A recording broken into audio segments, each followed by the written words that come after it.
নমস্কাৰ বন্ধুসকল, মই হিৰেন। আজি আপোনালোকক এই ভিডিঅ'টোৰ জৰিয়তে আপোনাৰ লগ্ন তালিকাত 6 নম্বৰ ঘৰত 9টা গ্ৰহৰ যি ফল তাৰে সম্পূৰ্ণ তথ্য আগবঢ়াইছোঁ। লগতে এই 6 নম্বৰ ঘৰৰ যি কাৰক তত্ত্ব তাৰে সম্পূৰ্ণ তথ্যও আপোনালোকক এই ভিডিঅ'টোত আগবঢ়াইছোঁ, যাতে আপোনালোকে এই ভিডিঅ'ৰ জৰিয়তে এই সকলো তথ্য জানিব পাৰে। আৰু লগতে যিসকলে জ্যোতিষ শিকি আছে তেওঁলোকৰ বাবেও এক বিশেষ সুবিধা হ'ব বুলি আশা কৰা গৈছে। প্ৰথমে মোৰ চেনেলটো আপোনালোকে ছাবস্ক্ৰাইব কৰি ল'ব, যাতে মোৰ পিছৰ ভিডিঅ'বিলাক আপোনালোকে সহজে লাভ কৰিব পাৰে। লগতে মোৰ ভিডিঅ' যদি ভাল লাগে তেন্তে লাইক আৰু শ্বেয়াৰ কৰিব, কমেণ্ট কৰি আপোনালোকৰ মনোভাৱ প্ৰকাশ কৰিব। এতিয়া আহক মূল বিষয়লৈ। আজি এই ভিডিঅ'ৰ উদ্দেশ্য হৈছে 6 নম্বৰ ঘৰৰ কাৰক তত্ত্ব আৰু ইয়াৰ গুৰুত্ব, লগতে 9টা গ্ৰহৰ যি ফল তাৰে প্ৰত্যেকটো গ্ৰহৰ যি ফল তাৰে সম্পূৰ্ণ তথ্য আপোনালোকক আগবঢ়াইছোঁ। বৈদিক জ্যোতিষত ৰাশিফলৰ 6ষ্ঠ স্থানৰ অৰ্থ কি? আপোনাৰ জীৱনত ই কেনেধৰণৰ দিশ নিৰ্ণয় কৰিব? ৰাশিফলত এই 6ষ্ঠ স্থানৰ গুৰুত্ব কি? এই অনুভূতিয়ে সেই ব্যক্তিজনৰ ব্যক্তিত্ব আৰু আচৰণত কেনেকৈ সলনি কৰিব পাৰে? ইয়াৰ লগতে এই ঘৰটো জ্যোতিষত কি কি বিষয়ৰ সৈতে জড়িত হৈ আছে? আপোনাৰ জীৱনত এই ঘৰৰ অৱদান কি? এই ভিডিঅ'টোত আমি এই সকলোবোৰৰ প্ৰশ্নৰ উত্তৰ নিশ্চয়কৈ দিম। যদি আপুনি 6ষ্ঠ ঘৰৰ বিষয়ে জানিবলৈ আগ্ৰহী তেন্তে এই ভিডিঅ'টো আপুনি শেষলৈ চাই থাকক, যাতে আপুনি ইয়াৰ পৰা বিশেষভাৱে উপকৃত হ'ব পাৰে। আৰু এই ভিডিঅ'টো আপোনাৰ বাবে বিশেষ উপকৃত হ'ব বুলি প্ৰমাণিতও হ'ব। গতিকে 6ষ্ঠ স্থানৰ বিষয়ে জানো আহক। বৈদিক জ্যোতিষৰ 9টা গ্ৰহৰ প্ৰতিটোৱেই আপোনাৰ জন্ম তালিকাৰ কোনোবা এটা ঘৰত নিশ্চয়কৈ উপস্থিত থাকে, আৰু এই অৱস্থানে আপোনাৰ নিজৰ ব্যক্তিত্বৰ অমূল্য অন্তৰ্দৃষ্টি প্ৰদান কৰাই নহয়, আপুনি প্ৰকৃতি আৰু সমাজৰ সৈতে কেনেকৈ যোগাযোগ কৰে আৰু আমি কেনেকৈ সহযোগিতা কৰোঁ, এই সকলো কথা বিশেষভাৱে প্ৰকাশ কৰিছে। আমাৰ চৌপাশৰ জগতখনৰ লগত অস্তিত্ব ৰক্ষা কৰাৰ ক্ষেত্ৰতো ইয়াৰ যথেষ্ট অৰিহণা আছে। তদুপৰি আপোনাৰ ৰাশিফলৰ মুঠ 12টা ঘৰ আপোনাৰ অতীত, বৰ্তমান আৰু ভৱিষ্যতৰ তথ্য আহৰণৰ বাবে এক ৰোডমেপৰ দৰে কাম কৰে। এই গ্ৰহবোৰে ট্ৰেনজিট কৰাৰ লগে লগে ই আপোনাৰ জীৱনৰ বিভিন্ন পৰিঘটনাৰ সূচনা কৰে। ৰাশিফলৰ প্ৰতিটো ঘৰৰ নিজস্ব অৰ্থ আছে আৰু জীৱনৰ বিষয়ে সকলো দিশকে বিশেষভাৱে প্ৰতিনিধিত্বও কৰে। ৰাশিফলৰ এই ঘৰে আচলতে জ্যোতিষক বিশেষভাৱে গুৰুত্বপূৰ্ণ আৰু প্ৰয়োজনীয় কৰি তোলে। যদিও ই যথেষ্ট জটিল, তথাপিও আমি আপোনালোকক এই ভিডিঅ'টোৰ জৰিয়তে জ্যোতিষৰ 6ষ্ঠ স্থানৰ বিষয়ে বিতংভাৱে বুজাবলৈ চেষ্টা কৰিছোঁ। এতিয়া আপোনালোকে জানি লওক এই 6ষ্ঠ ঘৰৰ যি কাৰক তত্ত্ব সেই বিষয়ে জানি লওক। ৰাশিফলৰ 6ষ্ঠ স্থানে বেছিভাগেই স্বাস্থ্য, সুস্থতা আৰু দৈনন্দিন কাম কাজৰ এক ইংগিত দিয়ে। যদি এই ঘৰটোৱে সুস্থ জীৱনশৈলীৰ সকলো দিশ যেনে খাদ্য, পুষ্টি, ব্যায়াম, আত্মোন্নতিৰ এই সকলোবোৰৰ প্ৰতি বিশেষভাৱে ইংগিত দিয়ে। অতি আমোদজনক কথাটো হ'ল এই ঘৰটোৱেই পোহনীয়া জন্তু আৰু সৰু পশুধনৰ শাসক। হয়তো আমাৰ স্বাস্থ্য আৰু আমাৰ দৈনন্দিন দায়িত্বত ইহঁতে লোৱা ভূমিকা এই সকলোবোৰৰ বিষয়ে তথ্য আগবঢ়ায়। বৈদিক জ্যোতিষত এই ঘৰটোক ৰোগৰ ঘৰ বুলি কোৱা হয়। 6ষ্ঠ স্থান অসুস্থতা আৰু ৰোগ আৰু বেমাৰৰ প্ৰকৃত অৱস্থা বা অসুস্থতাৰ পৰা আৰোগ্য হ'ব পাৰি ইয়াৰে তথ্য আগবঢ়ায়। সেয়া কম সময়ত হওক বা দীঘলীয়া সময়তেই হওক। 6ষ্ঠ ঘৰটো শত্ৰু, ঋণ, ৰোগ, চাকৰি, ব্যৱসায়ৰ লগত জড়িত হ'ব পাৰে। ইয়াৰ উপৰিও ই আপোনাৰ সহকৰ্মী, শ্ৰমিক আৰু মাতৃৰ আত্মীয়ৰ সৈতে যি সম্পৰ্ক, এই সম্পৰ্কক সূচায়। এই ঘৰটোৱে আপুনি জড়িত হোৱা বিবাদ, সংঘাত, হাই কাজিয়া আৰু সেইবোৰ পৰিচালনা কৰাত আপোনাৰ সক্ষমতাক বিশেষভাৱে প্ৰতিনিধিত্ব কৰে। ইয়াত উপস্থিত থকা এই আত্ম-অনুশাসন, নিস্বাৰ্থ সেৱা আৰু সেৱাৰ মনোভাৱ বিশেষভাৱে ইয়াতেই দেখিবলৈ পোৱা যায়। ষষ্ঠ ঘৰে প্ৰেমৰ শক্তিক বিশেষভাৱে পৰীক্ষা কৰাৰ ক্ষেত্ৰত নিজকে অপ্ৰীতিকতা আৰু সেৱাৰ ক্ষেত্ৰখনৰ বাহিৰলৈ বিস্তাৰ কৰিব পৰা নিজৰ ব্যক্তিগত পুষ্টতা বা পচন্দ অপচন্দৰ ক্ষেত্ৰত এই ঘৰটোতেই বিশেষভাৱে দৰ্শন কৰা হয়। ৰাশিফলৰ ষষ্ঠ স্থানৰ মূল কথাকেইটা আপুনি জানি লওক। 1 নম্বৰ হৈছে ইয়াৰ বৈদিক নাম হৈছে আই ভাৱ আৰু শত্ৰু ভাৱ, আৰু ইয়াৰ প্ৰাকৃতিক শাসক গ্ৰহ হিচাপে বুধ আৰু ৰাশি হিচাপে কন্যা ৰাশি।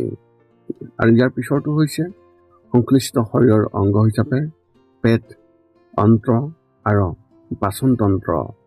ইয়াৰ পিছৰটো হৈছে এই ঘৰৰ সম্পৰ্ক হিচাপে প্ৰতিযোগী, আপোনাৰ দূৰৈৰ আত্মীয়, আপোনাৰ মামাৰ ঘৰো হ'ব পাৰে, আপোনাৰ কৰ্মচাৰী, আপুনি পালন কৰা পোহনীয়া জন্তু, এই সকলোবোৰক নিয়ন্ত্ৰণ কৰাৰ ক্ষেত্ৰত এই ঘৰটোতেই দেখিবলৈ পোৱা যায়। এতিয়া আপোনালোকে জানি লওক, এই ষষ্ঠ ঘৰ অৰ্থাৎ এই 6 নম্বৰ ঘৰত 9টা গ্ৰহৰ উপস্থিতিৰ যি ফল, তাৰে সম্পূৰ্ণ তথ্য। যদি আপোনাৰ 6 নম্বৰ ঘৰত সূৰ্যদেৱৰ উপস্থিত আছে আপোনাৰ লগ্ন তালিকাত, যেতিয়া সূৰ্যদেৱ ষষ্ঠ স্থানত অৱস্থান কৰে তেতিয়া আপুনি নিৰন্তৰ নিয়মীয়া প্ৰচেষ্টাৰ পিছতো উচ্চ আৰু আপোনাৰ বাবে দায়বদ্ধ পদবীলৈ বিশেষভাৱে পদোন্নতিৰ ইংগিত দিয়া। আপুনি আপোনাৰ কামৰ প্ৰতি অতি নিষ্ঠাৱান আৰু সেৱাৰ মনোভাৱ ৰখা এটা ইতিবাচক সূৰ্যই আপোনাক ৰোগৰ বিৰুদ্ধে প্ৰতিৰোধ ক্ষমতা গঢ়ি তোলাত আৰু ৰোগৰ বিৰুদ্ধে যুঁজ দিয়াৰ ক্ষেত্ৰত সহায় কৰিব। আপোনাৰ ৰোগ প্ৰতিৰোধ ক্ষমতা আৰু ষ্টেমিনাৰ অতি ভাল হ'ব। আপোনাৰ ধাৰ ঋণ নাথাকিব, আপোনাৰ কোৰ্ট কাছাৰীৰ ক্ষেত্ৰতো নাথাকিব, আৰু যদি থাকে তাত আপুনি বিজয় লাভ কৰিব। যদি আপোনাৰ ষষ্ঠ স্থানত চন্দ্ৰ গ্ৰহৰ অৱস্থান আছে, ৰাশিফলৰ ষষ্ঠ স্থানত থকা চন্দ্ৰ গ্ৰহটোৱে আপোনাক আনক সেৱা কৰিবলৈ অনুপ্ৰাণিত কৰিব, কাৰণ ই আপোনাক আৱেগিক পূৰ্ণতা প্ৰদান কৰে। আপুনি এজন সহকাৰী কৰ্মচাৰী বা কৰ্মচাৰীৰ বাবে সদায় খোলা অন্তৰত থাকিব। এই অৱস্থানে আপোনাৰ বাবে কঠিন আৱেগিক আৰু মানসিক দৃষ্টিভংগীও দেখুৱাব পাৰে। আপুনি কেতিয়াবা যথেষ্ট মুদী হ'ব, যিয়ে আপোনাৰ দৈনন্দিন জীৱন আৰু আচৰণত বিশেষভাৱে প্ৰভাৱ পেলাব পাৰে। তথাপিও আপুনি আপোনাৰ আৱেগিক অৱস্থাটো যথেষ্ট লঘু আৰু সহজ কৰি ৰাখিবলৈ সক্ষম হ'ব। ইয়াত চন্দ্ৰই আপোনাক মানসিক চাপ আৰু উদ্বেগৰ বাবে পাচন তন্ত্ৰৰ সমস্যাও দিব পাৰে। যদি আপোনাৰ ষষ্ঠ স্থানত বৃহস্পতি দেৱৰ অৱস্থান আছে, যদিও বৃহস্পতি সকলোতকৈ উপকাৰী গ্ৰহ, এই প্ৰতিকূল ঘৰত ইয়াৰ উপস্থিতিৰ বাবে ইয়াৰ উপকাৰিতা গুণ বৃদ্ধি কৰিব নোৱাৰিব। ইয়াৰ ফলত আপোনাৰ স্বাস্থ্যত বাধা আহিব আৰু আপুনি যকৃতৰ সমস্যা নিশ্চয়কৈ পাব পাৰে। আপোনাৰ তেজৰ চলাচলৰ সৈতে জড়িত সমস্যাও আপুনি পাব পাৰে আৰু অতিমাত্ৰা মদ্যপানৰ সন্মুখীন হ'ব পাৰে। কৰ্ম আৰু আৰ্থিক লাভৰ বাবে কঠোৰ পৰিশ্ৰম কৰিব লাগিব, কিন্তু ষষ্ঠ স্থানত ইয়াৰ উপস্থিতিয়ে উচ্চ স্তৰৰ কৃপা আনিব, যিয়ে আপোনাক আপোনাৰ ভুল আৰু শত্ৰুৰ পৰা শিকিবলৈ সক্ষম কৰিব। ষষ্ঠ স্থানত যদিহে শুক্ৰদেৱৰ অৱস্থান থাকে, এই ষষ্ঠ স্থানত শুক্ৰদেৱৰ অৱস্থানে আপোনাক কৰ্মক্ষেত্ৰত সেৱাৰ প্ৰতি প্ৰৱণতা থাকিব। মধ্যম পথ বিচাৰি উলিয়াই যুক্তি নিষ্পত্তি কৰাৰ ক্ষমতা আপোনাৰ নিশ্চয়কৈ থাকিব। ইয়াৰ ফলত অপ্ৰিয় পৰিস্থিতিবোৰ কৃপা আৰু যত্নৰে চম্ভালিব পাৰিব। ইয়াৰ ফলত অপ্ৰীতিকৰ পৰিস্থিতিৰ দ্বাৰা সৃষ্টি হোৱা শত্ৰু নিশ্চয়কৈ থাকিব পাৰে। আপোনাৰ স্বাস্থ্য সন্তোষজনক হ'ব, কিন্তু আপোনাৰ খাদ্যাভ্যাসৰ ওপৰত চকু ৰাখিব লাগিব, বিশেষকৈ অতিমাত্ৰা মদ্যপানৰ ওপৰত। ষষ্ঠ স্থানত যদিহে মংগল গ্ৰহৰ অৱস্থান হয়, ষষ্ঠ স্থানত থকা মংগল গ্ৰহ শত্ৰুক পৰাস্ত কৰিবলৈ অতি অনুকূল। এই পথটোৱে আপোনাক সক্ৰিয়, প্ৰতিযোগিতামূলক আৰু গতিশীল প্ৰকৃতিৰ কৰি তুলিব। অসুস্থ হ'লে মংগল গ্ৰহেও আপোনাক উচ্চ জ্বৰত ভোগাব পাৰে। আপোনাৰ কৰ্মক্ষেত্ৰত জুই, দুৰ্ঘটনাৰ ফলত লোকচানৰ সন্মুখীন হ'ব পাৰে। আপুনি শাৰীৰিকভাৱে কঠোৰ পৰিশ্ৰমী আৰু শক্তিশালী হ'ব, কিন্তু আপুনি প্ৰায় সংঘাত আৰু বিবাদৰ লগত লিপ্ত হ'ব পাৰে।